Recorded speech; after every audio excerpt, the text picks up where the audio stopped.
चल हो जा शुरू। केसरिया से मन जोगी हुआ रे, दिल झूमे देखो पतवारा हुआ रे, दिल झूमे देखो पतवारा हुआ रे। हर पल मनाओ केसरी त्योहार। विमल बोलो जुबान केसरी। सबको अपना लोहा मनवाने की क्षमता रखने वाले ऐसे माननीय रक्षा मंत्री जी का मैं आह्वान करता हूं कि अपनी बात रखें। लेकिन मित्रों, बात रखने के पहले मैं एक बताना चाहता हूं कि माननीय रक्षा मंत्री जी लगातार सभाएं कर रहे हैं। सभा करते समय सीढ़ी से थोड़ा पैर फिसलने के कारण पैर में मोच आने पर डॉक्टर ने उन्हें बैठ करके भाषण देने का सलाह दिया है। तो आप लोग की अनुमति है ना? तो जरा एक बार जोरदार तालियों से आह्वान, ताली बजाइए, अभिनंदन करिए और माननीय रक्षा मंत्री चाहे कहें अपना आशीर्वचन दे। माननीय रक्षा मंत्री जी। ये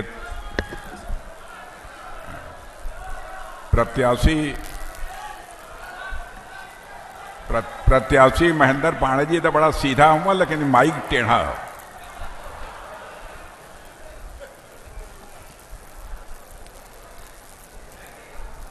मेरे सम्मानित बुजुर्गों, बहनों, भाइयों,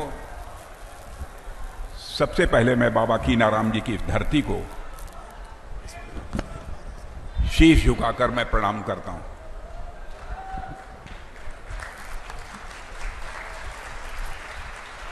और मैं जानता हूं कि यह शहीदों की भी धरती है। और मैं सुशील सिंह को इसके लिए बधाई देना चाहता हूं कि यहां पर उन्होंने शहीद हीरा सिंह जी, महमूद सिंह जी और रघुनाथ सिंह जी, जिन्होंने भारत की आज़ादी के लिए अपनी शहादत दी थी, उनकी प्रतिमाएं यहां पर बनवा रखी हैं। इन शहीदों की स्मृति को भी मैं नमन करता हूं। हमारे यहां के प्रत्याशी डॉक्टर महेंद्र नाथ जी पांडे, श्री ओंकार केसरी जी, श्री सर्वेश कुशवाहा जी, श्रीमती दर्शना सिंह सांसद, श्रीमती साधना सिंह सांसद, श्री सुशील सिंह विधायक, श्री रमेश जायसवाल विधायक दीनदयाल नगर, श्री त्रिभुवन राम जी विधायक अजगरा, श्री विनीत सिंह विधान परिषद सदस्य, श्रीमती अनामिका चौधरी, श्री शमशेर सिंह जी, श्री राजकिशोर सिंह जी, श्री अनिल सिंह जी, श्री राणा प्रताप सिंह जी पूर्व जिलाध्यक्ष, श्री अभिमन्यु सिंह जी पूर्व जिलाध्यक्ष, श्री सुजीत जायसवाल, श्री अखिल पोद्दार जी, श्री जितेंद्र पांडे, श्री सूर्यमणि तिवारी जी, श्री बबलू राजभर, श्री अरविंद कुमार जी बिंद, श्री अजय सिंह जी ब्लॉक प्रमुख, श्री संजय सिंह जी ब्लॉक प्रमुख, श्री अरुण जायसवाल ब्लॉक प्रमुख, श्री महेंद्र सिंह ब्लॉक प्रमुख, श्री अवधेश सिंह जी ब्लॉक प्रमुख, श्री अभिषेक सिंह ब्लॉक प्रमुख, सारे भारतीय जनता पार्टी के ब्लॉक प्रमुख हैं। श्री हरेंद्र राय पूर्व प्रत्याशी विधानसभा, श्री विशाल मध्येशिया, श्री नरेंद्र जी कुशवाहा, श्री हृदय तिवारी जी, श्री सुशील सिंह जी जनौली, श्री राजेश सिंह, श्री इंदल बाबा जी, श्री मृत्युंजय जी, श्री भगवती जी और यहाँ मौजूद मेरे सभी सम्मानित बुजुर्गों, नौजवान दोस्तों, सबसे पहले तो ये हमसे आयु में बड़ा हो वो कि हम शीश झुका के प्रणाम करते।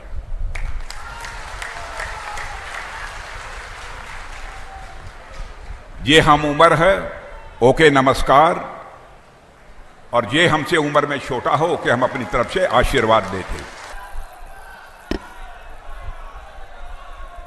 वैसे हर बार मैं डॉक्टर महेंद्र नाथ जी पांडे के लिए आया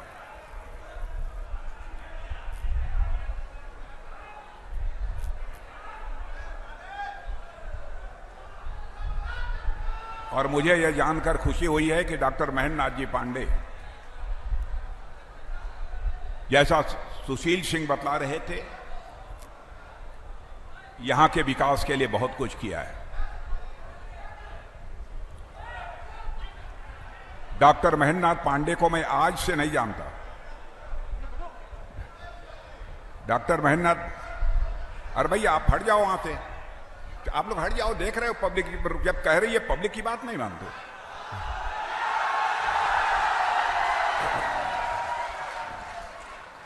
नहीं नहीं, देखिए ऐसा है कि वह उनकी ड्यूटी है, उनकी ड्यूटी है इसलिए खड़े हैं। पुलिस के ऊपर सुरक्षा की जिम्मेदारी होती है, बहुत कठिन ड्यूटी होती है पुलिस की भी, इसलिए इस तरीके से नहीं करना चाहिए। मेरे बहनों भाइयों, डॉक्टर महेंद्र नाथ जी पांडे का जब भी चुनाव हुआ है मैं आप सबके बीच आया। मैं जानता हूं कि मुझसे बेहतर आप डॉक्टर महेंद्र नाथ जी पांडे को जानते हैं। इनको यहां काम धाम करते हुए भी आपने देखा है,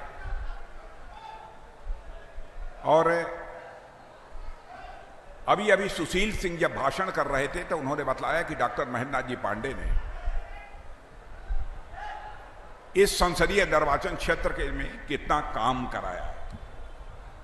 ईमानदारी की बात है कि मुझे भी विश्वास नहीं था कि पांडे जी ने अपने संसदीय निर्वाचन क्षेत्र में इतने विकास के कार्य कराए। अब आप ये कहेंगे कि आपको क्यों नहीं विश्वास था?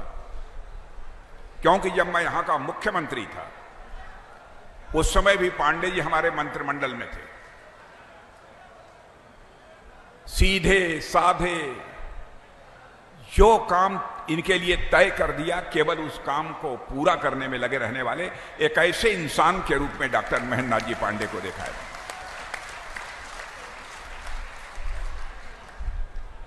और एक सांसद के रूप में भी उन्हें ऐसे ही मैं पा रहा हूं। और एक ये बतला दें, ऐसा सांसद जल्दी आपको मिलेगा नहीं। आप कुछ भी कह दें, गर्म नहीं होते। पांडे जी की सबसे बड़ी विशेषता है कि गर्म नहीं होते, हर समय कूल कूल रहते।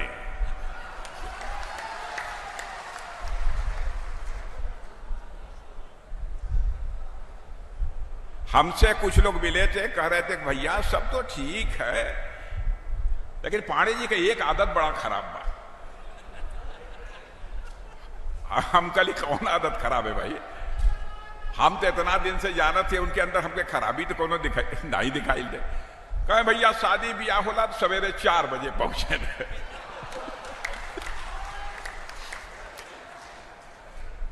तो हम कहे पांडे जी की गलती नहीं बा में, पांडे जी का ही बड़ा पुराना स्वभाव है। लेकिन पहुंची है जरूर, रही है तब। मान ला कि यदि कोनो सरकारी काम बा, मंत्रिमंडल का बैठक बा, इतना रह लेना। हम तो अपने संसदीय निर्वाचन क्षेत्र में 2 महीना में 1 दिन रही। अब तो हम लोगों के लगत हुई कि हर समय इनकी हाजिरी बजावे की चाहिए। देखा, ये भारत सरकार में मंत्री होकर लिए संभव नहीं है। या चाहत होगा कि नहीं एकदम बिल्कुल बुद्धू मंत्री बन के बैठी है, तो बात अलग का है। काम बहुत किया है। और एक चीज बता दें, निहायत सज्जन आदमी। मुझसे कोई यह कहने वाला नहीं मिला कि मैं पांडे जी के यहां गया था और पांडे जी ने हमारे प्रति नाराजगी व्यक्त की, हमको डांट कर उन्होंने निकाल दिया। मैं ऐसे ऐसे सांसदों को जानता हूं बहनों भाइयों, जो भी उनके क्षेत्र का कोई व्यक्ति टेढ़ा बोलता है तो सीधे बोल देते हैं गेट आउट। लेकिन पांडे जी का ऐसा स्वभाव नहीं है। विनम्रता शालीनता की पराकाष्ठा है। और व्यक्ति को बड़े पद पर रहने के बावजूद उसके अंदर विनम्रता और शालीनता यदि रहती है बहनों भाइयों, तो मानना चाहिए कि उसके ऊपर परमात्मा की कृपा है। और मैं जानता हूं, एक बार पूजा पर बैठ जाएंगे तो घंटी बजाते रहेंगे घंटे भर। चाहे बादल फाट पड़े, पांडे जी उठने वाले नहीं है। तो हूं चल जावा दरवाजे पर, जब तक पूजा न खत्म हुई इनकर घंटी बजते रहे। तो इनका स्वभाव है।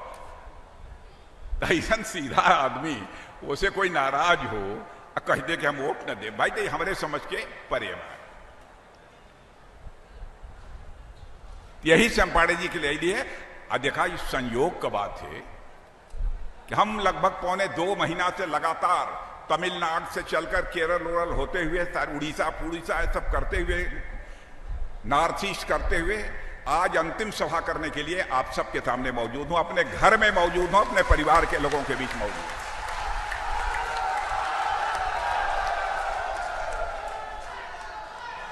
जब मैं इस कार्यक्रम के लिए आ रहा था तो हमारे साथ हमारे सहयोगी से मैंने पूछा, बताओ हमारी कितनी मीटिंग हो गई? तो उन्होंने कहा, साहब 100 पूरी हो गई है। जिस धानापुर की मीटिंग में जा रहे हैं वह 101वीं है?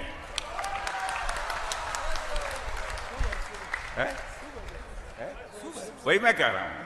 मैंने कहा, बाहरे पांडे जी, मुझे लगता है कि पांडे जी के पूजा का असर है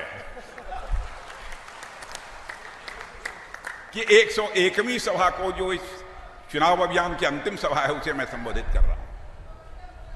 और बहनों भाइयों, पांडे जी का प्रश्न तो अलग है। मैं समझता हूं आप हो तो हम हो, सबकी ख्वाहिश सही होगी, भारत का मस्तक सारी दुनिया में ऊंचा रहना चाहिए।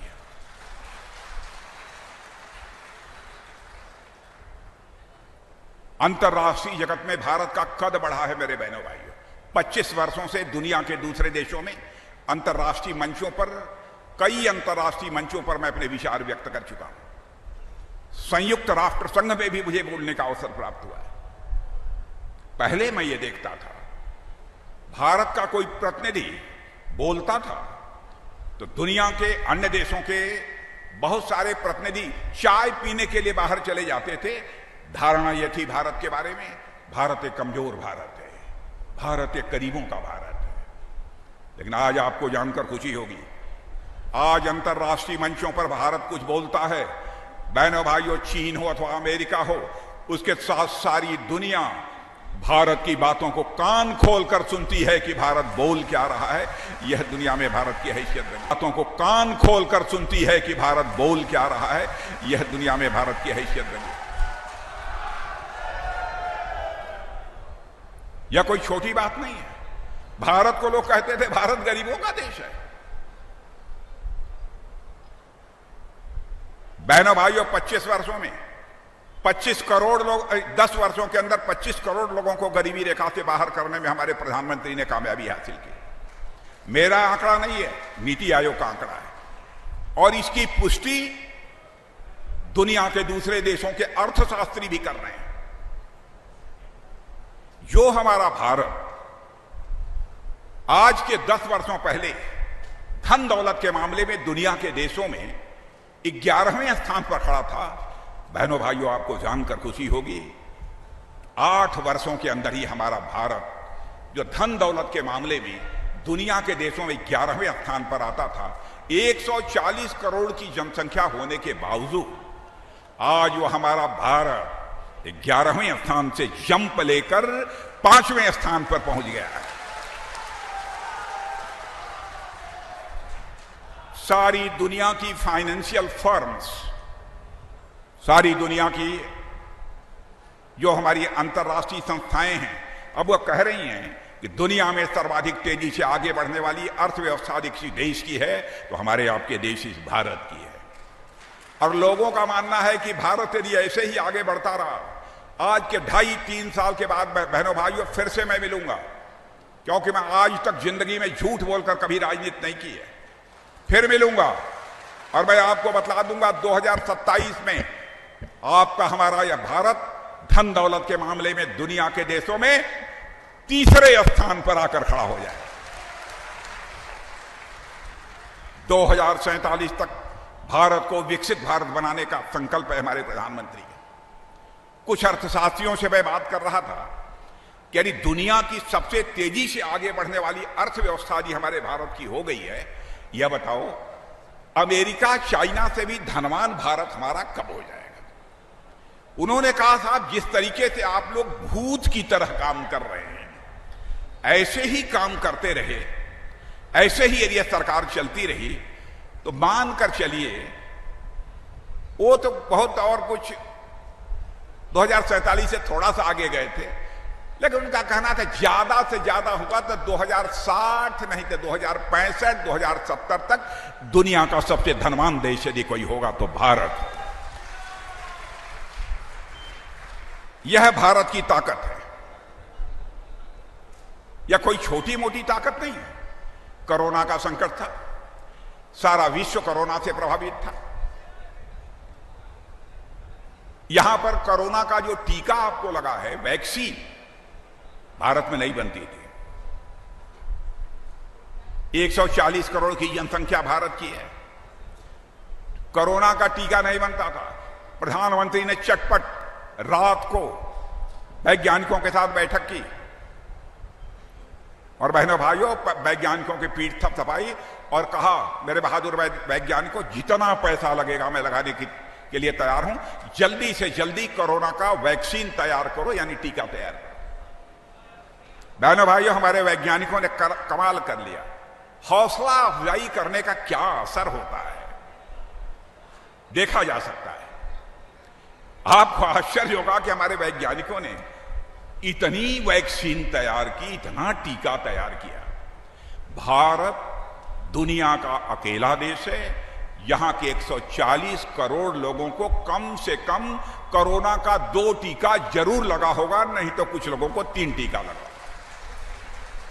आप जिस अमेरिका को धनवान देश मानते हैं, वहां सभी जनसंख्या जितनी भी है, सबको 2 टीका 3 टीका नहीं लगा है। हमारी जनसंख्या तो 140 करोड़ की है, उनकी तो 30-32 करोड़ की है। उनके यहां नहीं लग पाया, हमारे यहां लगा है। और इतना ही नहीं किया,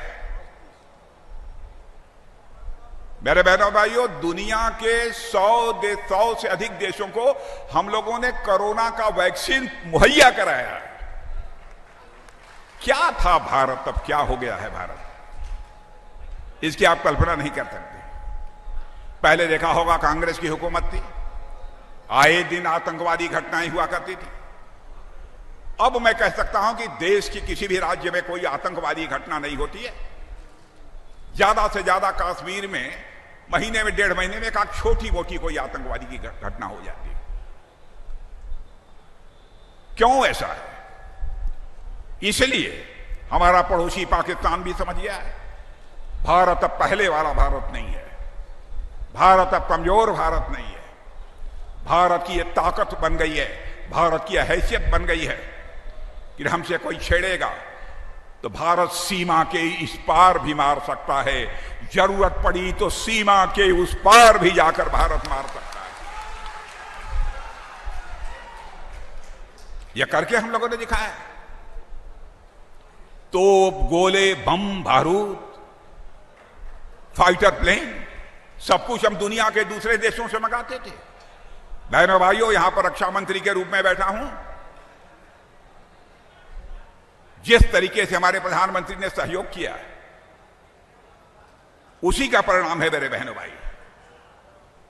21,000 करोड़ रुपए से अधिक का रक्षा उत्पादन दुनिया के दूसरे देशों को हम बेच चुके हैं। 21,000। जानते हैं 2014 के पहले कांग्रेस की सरकार थी, 600 करोड़ रुपया का होता था नट बोल्ट। अब तो हम ब्रह्मोस मिसाइल भी दुनिया के दूसरे देशों को बेच रहे हैं। हम फाइटर प्लेन भी दुनिया के दूसरे देशों को बेच रहे हैं। यह है हमारा भारत। लेकिन ये इंडी अलायंस, भैया बैठ जाओ, बाद में दिखाना, बैठ जाओ। यह इंडी अलायंस जो है, जिसमें कांग्रेस है, लोकदल है, ये क्या क्या है सब, ये कौन सा है, ये समाजवादी पार्टी और बहुत सारे दल हैं इधर। इंडी अलायंस, आप ये मान लीजिए, इंडी अलायंस ये भारत को तोड़ने वाला अलायंस है। बहनों भाइयों, ये झूठ बोलकर राजनीति करते हैं। मैं प्रेस के दोस्तों से भी कहूंगा, जो भी मैं बातें कह रहा हूं, हमारी एक बात भी गलत हो, आप अपने टेलीविजन के चैनल पर चला देना, अखबारों में लिख देना। हमारी गलती होगी तो मैं उसे स्वीकार कर लूंगा, क्षमा मांग लूंगा। क्योंकि आज तक जिंदगी में मैंने जनता की आंखों में धूल झोंक कर कभी राजनीति नहीं की है, बल्कि जनता की आंखों में आंख डालकर राजनीति की है। ये कहते क्या हैं? मोदी जी यदि फिर से तीसरी बार प्रधानमंत्री बन गए तो भारत के संविधान को पूरी तरह से बदल देंगे। बहनों भाइयों, मैं आपको याद दिलाना चाहता हूं,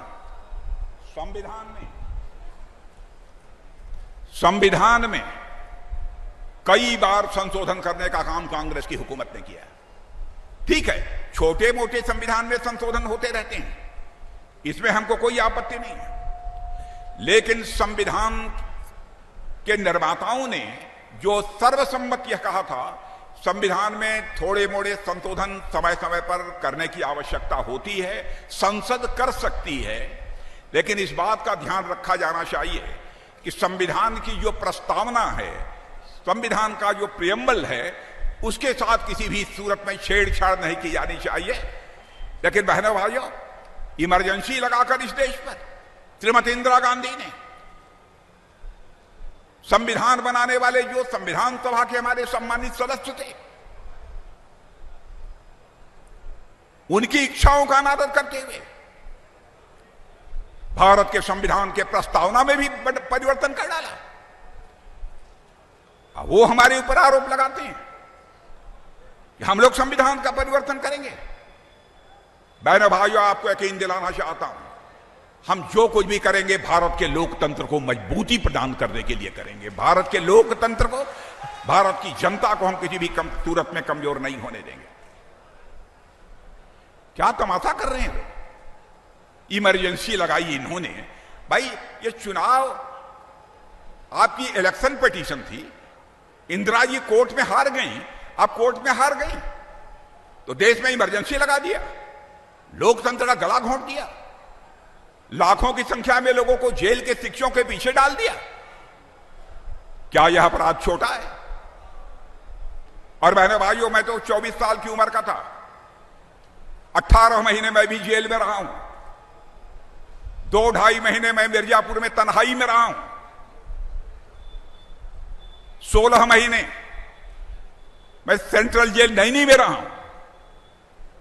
मेरी मां की मृत्यु हो गई थी, पेरोल लोग मांगते रहे, मैंने कहा मत मांगो पेरोल, लेकिन फिर भी लोगों ने पेरोल मांगा। इस कांग्रेस की सरकार ने अंतिम संस्कार में शामिल होने के लिए भी पेरोल नहीं दिया, और वह इस देश पर तानाशाही थोपने की बात करते हैं, झूठ बोलते हैं।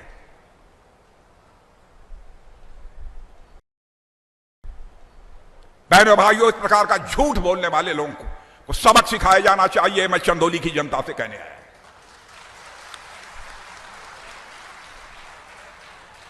मैं झूठ बोलकर कभी, आज तक मैंने कभी किसी को नहीं बतलाया था कि मैं तन्हाई में रहा हूं। यह तो आज के 2-3-4 महीने पहले इंडिया टीवी वाले पता नहीं कहां से रिसर्च किए थे, उन्होंने बतला दिया, नहीं तो मैं कहीं भी चर्चा नहीं करता था। और ये कहते हैं तानाशाही ला देंगे, लोकतंत्र समाप्त कर देंगे। बहनों भाइयों, केवल इंदिरा जी ने चुनी हुई सरकारों को, आपने जिन सरकारों को चुना था उसको 90 बार चुनी हुई सरकारों को भंग किया है। तानाशाह ये लोग हैं कि तानाशाह भारतीय जनता पार्टी। आरक्षण को लेकर भ्रम पैदा कर रहे हैं। भारतीय जनता पार्टी आएगी तो पिछड़ों का आरक्षण समाप्त कर देगी, अनुसूचित वर्ग का आरक्षण समाप्त कर देगी। बहनों भाइयों, भारतीय जनता पार्टी हिंदुस्तान की पहली राजनीतिक पार्टी है। सरकार बनने के बाद ओबीसी के लिए जो आरक्षण की व्यवस्था है, उसको संवैधानिक मान्यता देने का काम यदि किसी ने किया है तो हमारी सरकार ने किया। अनुसूचित वर्ग का, मैं अनुसूचित वर्ग और पिछड़े वर्ग के लोगों को आगाह करना चाहता हूं, ये इंडिया अलायंस वाले आपने देखा होगा धर्म के आधार पर आरक्षण देना चाहते हैं। पूरे मुस्लिम समुदाय को आरक्षण दे दो, जो धनवान है उसको भी आरक्षण दे दो।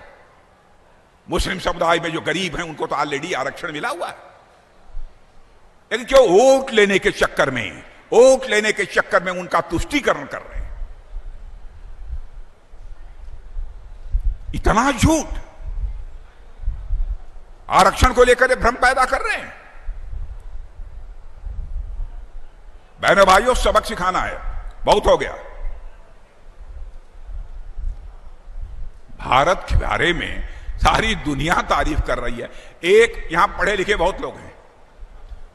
अभी आपने महीने भर पहले देखा होगा, अमेरिका दुनिया का सबसे ताकतवर देश है, वहां के एम्बेसडर, वहां के राजदूत एक मीटिंग में बोलते हुए उन्होंने कहा था, मैं अंग्रेजी में बतलाऊंगा, उसका हिंदी भी आपको बताऊंगा।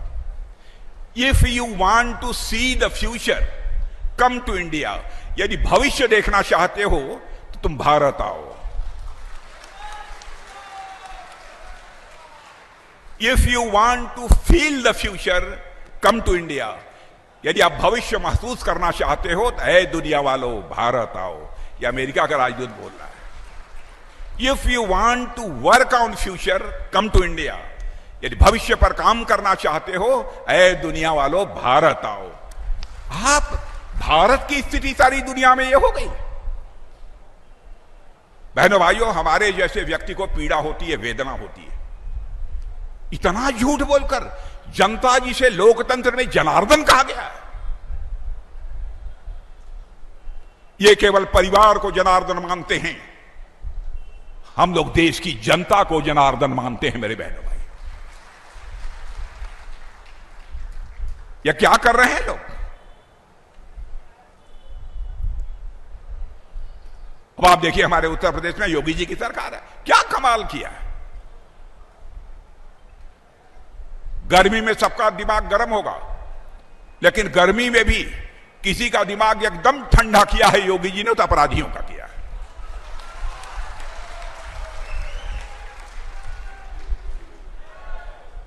शिमला की तरह ठंड, शिमला में जितनी ठंड है उससे भी ज्यादा ठंडा कर दिया।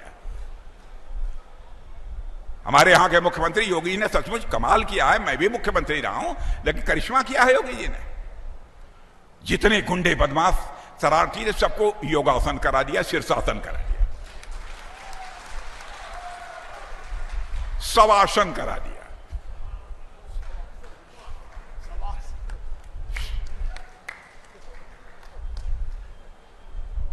कमाल का काम किया है। अच्छा ये बतलावा जाए तो उनके मुफ्त राशन वासन मिला था कि नहीं? सब लोग हाथ उठाओ ईमानदारी से कि मिला था। बताओ ओकरे बाद भी हमें इतना चिल्लाए के पड़त है। 5-5 किलो मुफ्त राशन आज से नहीं तो उनके 3 साल से मिला था। 3 साल होगा ना सुशील? 4 साल से मिला था। बताओ। और सुन ला, अगले 5 साल तक मिली। ये मोदी जी कह दे हुआ, हम तो हैं वचन देके जाते हैं कि मिली। और हम वचन इसलिए देते ही, घोषणा पत्र जो तैयार भय रहे, मोदी जी होकर जिम्मेदारी हमें की दिले रहना, तो ही अध्यक्ष रहा, तो ही बनावा। वो कहला भाई 5 साल के बढ़ा दा, 5 साल आगे सबके मिली। ईमानदारी से एक बात और बतलाइए। ये बतलावा, एक घर में 4 लोग हुई हैं तो चारों लोग लेना कि नहीं 5-5 किलो? देखा, हमसे कहा छिपा घरे का बात है, हम कोई बतलाई अब जानत है जो खाए के लायक कोई खातो हुई है, नहीं तो ले जाके महीना 2 महीना में बाजार में बेच देते हुई। चिंता मत करा, आगे भी मिली 5 साल। 5 बजे प्रचार खत्म होगा। 5:30 है भाई, 5:30 है। 5:30 है ना? अच्छा ठीक है। अच्छा ये बतलावा, आयुष्मान भारत कार्ड कितना लोगों के पास है? अरे बाप रे, बहुत लोगों के पास है। तो एक बार हमारे सुन लिया, चाहे कोई कौने जाति को हुई, ठाकुर हुई, बामन हुई, यादव हुई, अनुसूचित वर्ग को हुई, कोई पिछड़ा वर्ग का, कौनो वर्ग का कोई हुई, चाहे ओकर आमदनी लखपति हो, चाहे करोड़पति हो, चाहे अरबपति, यदि ओकरे घर में कोई ऐसन बा बुजुर्ग जे 70 साल का बा, 6 बजे तक है, कोई बात नहीं, ओकर अवधि ऐसन बा, ओकर आयु, तोरे घरे में कोई का उम्र यदि 70 साल से ऊपर है, दादा हुई हैं, दादी हुई हैं, बाबा हुई हैं, आजी हुई हैं, माई हुई हैं, बाबू हुई हैं, जे भी हुई हैं, सब लोग मान लिया कि यही जून में ही हम समझत है। माने हो सका जुलाई हो जाए, लेकिन जून में पक्का हम क्या लगत है। कहां से हमारे वादा कैले ही, जेकर उम्र 70 साल हो गई ओकर 5 लाख रुपए तक का मुफ्त इलाज। ई बतलावा कि कांग्रेस के शासनकाल में आप लोग ऐसा कबो उम्मीद कर रख ले रहा कि हो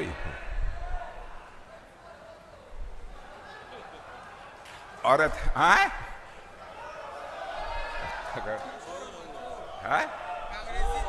अरे ना, गाली नहीं देना चाहिए किसी को, नहीं ना। बताओ, ये हाल है। और एक चीज और सुन लिया, पीएम सूर्य घर बनाया जाएगा। तो के पक्का छत सबके पास था ना, छोट कहू का बड़, यह हो ना, सबके घर पर सोलर पैनल लगी। और मैं पहले गरीबों का वहीं से शुरू करेंगे, आगे बढ़ते जाएंगे, पहले गरीबों से शुरू करेंगे। तो उसमें 75,000 रुपया सरकार देगी कि तू सोलर पैनल लगवावा। सोलर पैनल लगवाया कि तू बिजली पैदा करवा, अपने घर में रोशनी पैदा करवा, जौन तुहार बिजली बच जाई सरकारों के खरीद ले। ये ठीक है ना?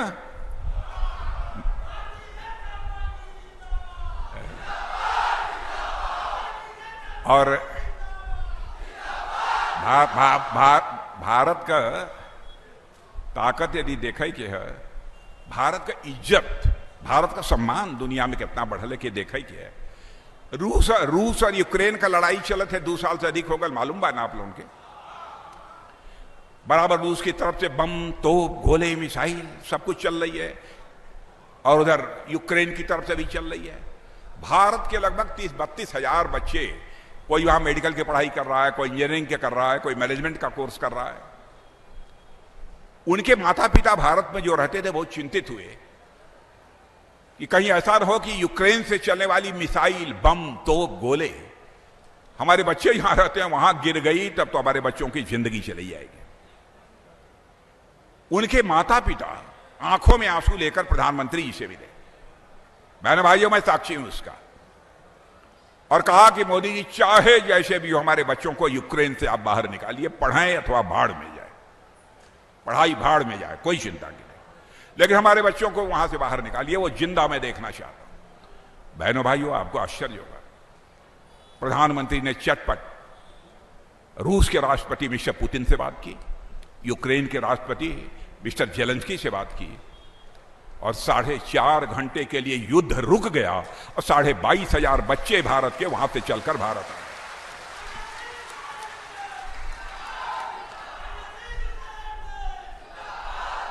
यह हैसियत है भारत की। घर जइया जाता, घर में घरवाली पूछ सके लेकिन तोहला इतना देरी तक का करता ला बाहर, तो जाके घरवाली के, हाँ माताएं बहनें कुछ हैं यहाँ पर बैठी हैं, कुछ बैठी हैं, ज्यादा नहीं है, जाके बतला दिया तू काहे की चिंता करत हो, हम राजनीति करीला, लेकिन अगले 5 साल में मोदी जी ऐसा कानून बनाए दिले हुए कि संसद में जितना संसद सदस्य बैठी हैं उनमें से 33%, 1/3 महिला लोग रही हैं। विधानसभा में भी 1/3 लोग महिला लोग रही हैं। तो मैं समझता हूं घर वाली यदि नाराज भी हुई हैं तो एक बार मिठाई पानी या कुछ भी गुड़ पानी लिया तो उनके दे दिए हैं। ये हाल है भारत का। अब तो ये धरती के बात तो छोड़ा, हमारे वैज्ञानिक चंद्रमा पर भी पहुंच गई हैं। चंद्रमा बच्चों को दिखाते हैं ना, ये चंदा मामा दूर के, कौन कविता हो, पूड़ी पकाए, चंदा मामा दूर के पूड़ी पकाए गुड़ की। अब जानो तो चंद्रमा तक हमारे पहुंच गए लोग, चंद्रमा के दक्षिणी ध्रुव पर, साउथ पोल पर हमारे वैज्ञानिक पहुंच गए। सूर्य की तरफ भी प्रस्थान कर रहे हैं, मंगल की तरफ पहुंच चुके हैं। यह भारत की ताकत है मेरे बहनों भाइयों। इसलिए मैं कहना चाहता हूं, अच्छा ये बताओ तो उनके पास मोबाइल तो सबके पास हुई, पैसा वैसा निकाला ला या बैंक से कि नहीं मोबाइल से? आपको जानकर खुशी होगी मेरे बहने भाइयों, डिजिटल ट्रांजैक्शन दुनिया में जितना होता है उसका 46% डिजिटल ट्रांजैक्शन यदि कहीं होता है तो हमारे और आपके देश भारत में होता है। यह है भारत की ताकत। इंटरनेट की सबसे सस्ती सुविधा यदि कहीं पर उपलब्ध है तो भारत में है। अंतिम बात, पीओके जानते हैं ना? पीओके, हाँ बहुत धीरे से बोल रहे हैं। नहीं, पीओके भारत का था, है और रहेगा।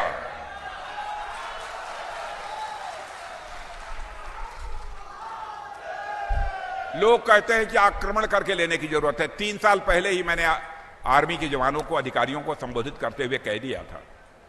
मैंने कहा था कि पीओके को लेने के लिए आक्रमण करने की अथवा धावा बोलने की कोई जरूरत नहीं होगी। पीओके के लोग स्वयं डिमांड करेंगे कि हम भारत के साथ जाना चाहते हैं। और आप टेलीविजन पर देख लीजिए, ये शुरू हो गया।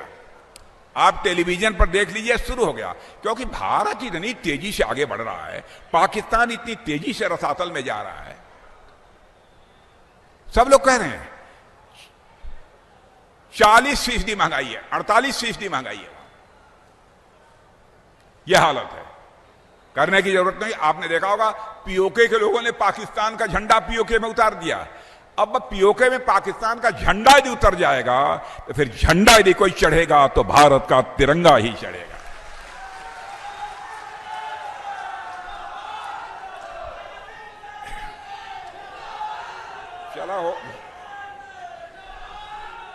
चला अब चलिए, अब अंतिम सभा है।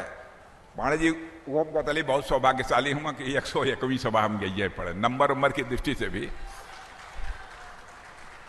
मुझे लगा कि पांडे जी के पास कौन मंत्र है कि बड़े बड़े लोगों का दिमाग फेर देना, उसी हिसाब से चुनाव भी तय होला।